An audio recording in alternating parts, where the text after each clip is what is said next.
Good evening. This is the man in the corner seat. Tonight I shall be reading one of the so-called strange tales from the Fourtean Times. The Cargo of Death.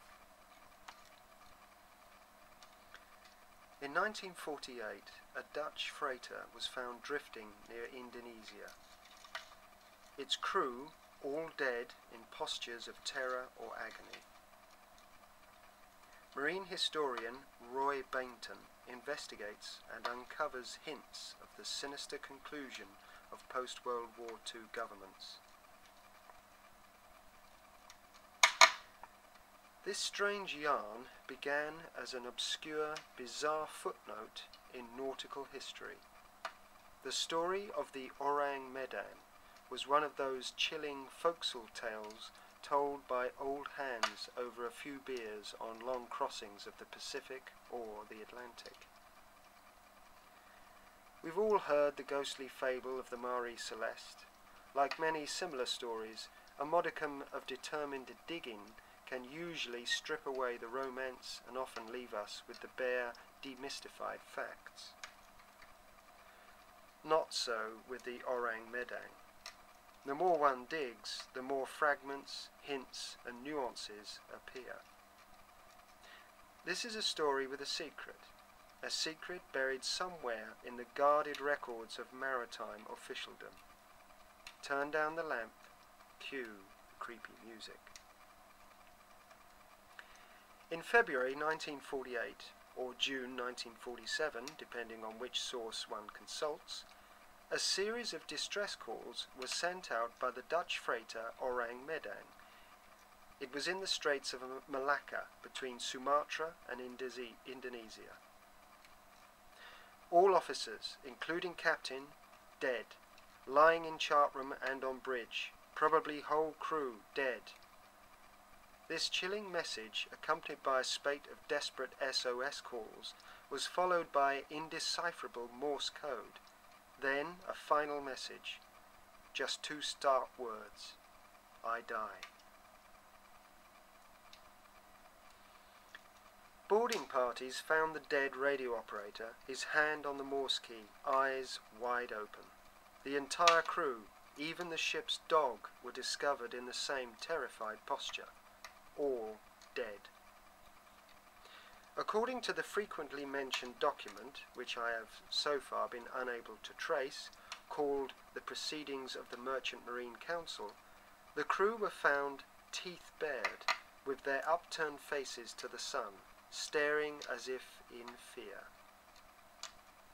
Following this grim discovery, a fire broke out in the ship's hold. The boarding parties were forced to abandon her shortly after a violent explosion, described in some accounts as so violent the vessel lifted herself from the water, and therefore she quickly sank. So there you have it.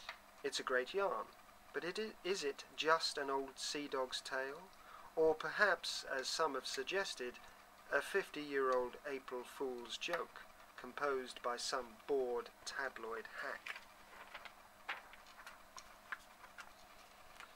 The trouble is, it refuses to go away. If these men did die in such a bizarre fashion, what killed them? If they were scared to death, what had they seen? The story features in two seminal books of Fourtean lore: M.K. Jessop's The Case for the UFOs, 1955, and Vincent Gladys's Invisible Horizons, 1965. Most recently, it was retold in Damon Wilson's book, Big Book of the Unexplained, 1998. The Borderlands Sciences Research website refers to an older source, an article by Robert V. Hulls in Fate magazine in 1953. Yet Hulls, like all the others, only had the bare bones of the yarn. I started with Lloyd's shipping registers. There was no mention of the case. Then, that standby of all maritime researchers, the Dictionary of Disasters at Sea, 1824 to 1962. Everything else was in there, even the Marie Celeste, but no Orang Medan. I contacted Britain's best magazine for old sailors, Sea Breezes, and discussed the case with their editor, Captain Andrew Douglas, a retired skipper with decades of service on the oceans of the world. He was fascinated but knew nothing, although he did place a plea for information in the next issue. It was time to get official. I wrote to the Admiralty, the Register of Shipping and Seamen, the National Maritime Museum in Greenwich. They all told me the same thing. If she was Dutch, you have to go to Amsterdam. Searching the Dutch shipping records in Amsterdam seemed only to deepen the mystery. There was no mention of the ship at all. There was a Medan, but she had been scrapped before World War II, and my inquiries to the Maritime Authority in Singapore drew a blank. I was facing the distinct possibility that this was simply a hoary old folksel yarn, until Professor Theodor Seersdorfer of Essen, Germany, entered the frame. He had read the plea in Sea Breezes, and I suddenly discovered that I was not alone. Seersdorfer had been on the case for 45 years. The ensuing parcel of information from Germany opened up new avenues, the most exciting of which is, at long last, the identity of the two vessels which received the Orang Medan's SOS calls. One was the City of Baltimore, the second was the Silver Star, owned by Grace Lines of New York, whose crew actually boarded the stricken Dutchman. Here the enigma deepens again. Most of the details of the Silver Star's voyage are contained in a strange 32-page booklet written in 1954 by one Otto Milk, now deceased, entitled Das Totenschiff in die Sudis, Death Ship in the South Seas. Milk seemed to know a lot about the Orang Medan's possible route and cargo, but fails to give further detailed sources. This is a strange omission, because his details, right down to the tonnage, engine power and captain's name of the Silver Star, are thoroughly referenced.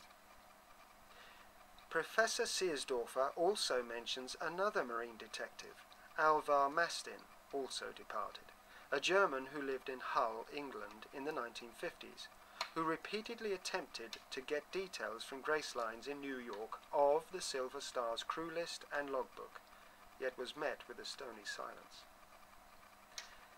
Thus, the possible fact remains that, if the Silver Star's crew really did board the Orang Medan in, as Milk has it, June 1947, this was the route via which the story entered the nautical legend.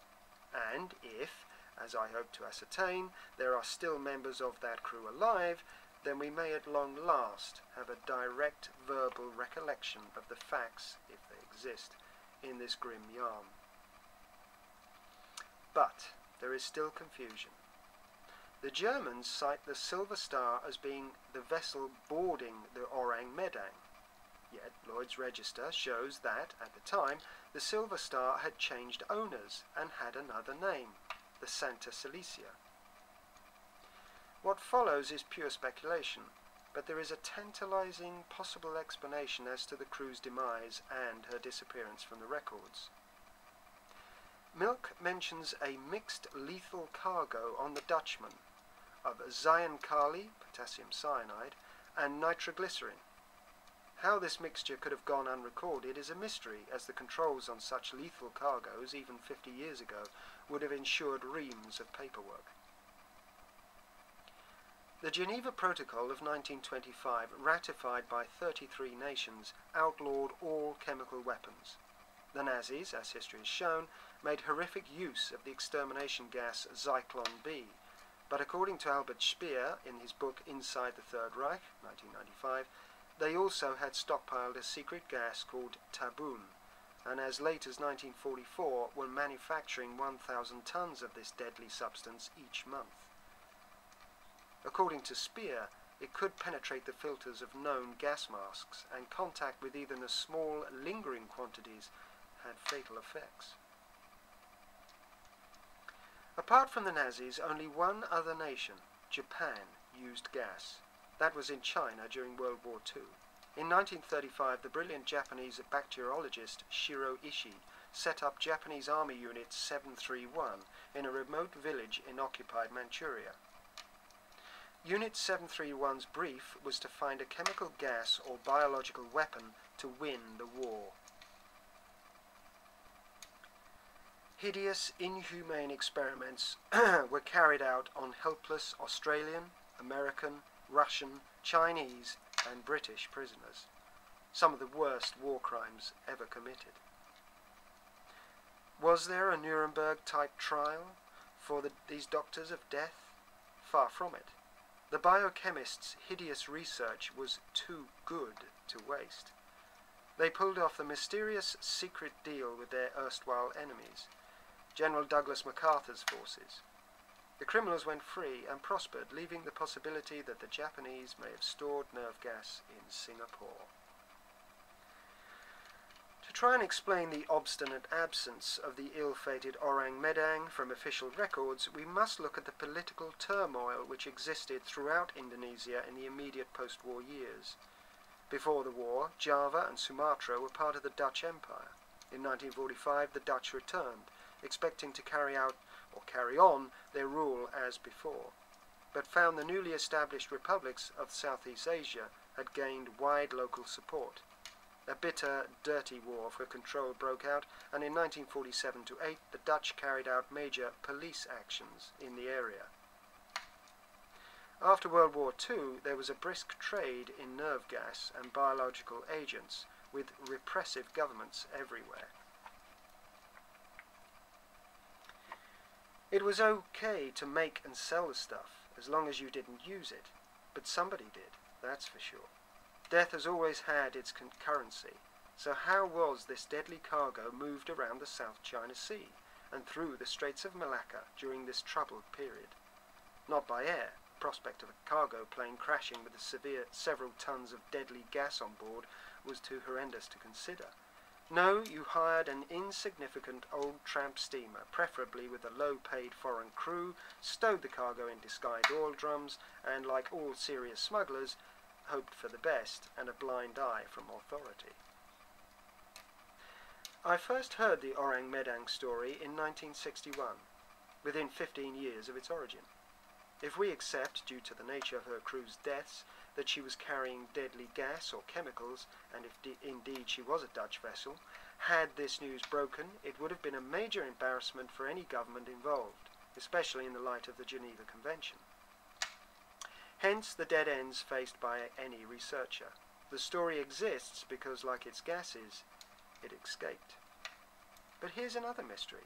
If a gas leak killed the crew, was the final explosion another accident, or an officially ordered scuttling? The crew of the Silver Star would have told the tale from the day on in every mess room on every ship they sailed in. Eventually, in a mess room on the British tramp steamer Port Halifax, it reached me. Aficionados of the X-Files have had a field day with this tragedy, blaming UFOs, sea monsters, etc., etc. But the possible reality is no less ominous. The field of the unexplained is littered with red herrings, hoaxes, and outright fakery. But if the story of this ship of death is an invention, who was responsible? Why was it common currency in the mess rooms of the old tramp steamers I sailed in the 1960s? And why were other ships, real ships, involved in the yarn? Any marine researcher will tell you even the mighty tomes of Lloyd's shipping registers can throw up more questions than answers, especially when ships have their names changed frequently.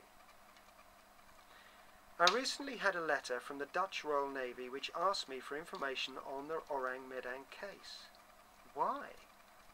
In the UK, the Ministry of Defence have irresponsibly destroyed all records of poison gas dumps that are over 25 years old. Over 100,000 tons of deadly taboon and sarin were deliberately loaded onto ships at the end of World War II and sunk in the North Sea and Atlantic. In 1998, the Swedish fishing vessel landed an unusual catch, a net full of mustard gas containers. The crew spent a long time in hospital with serious burns.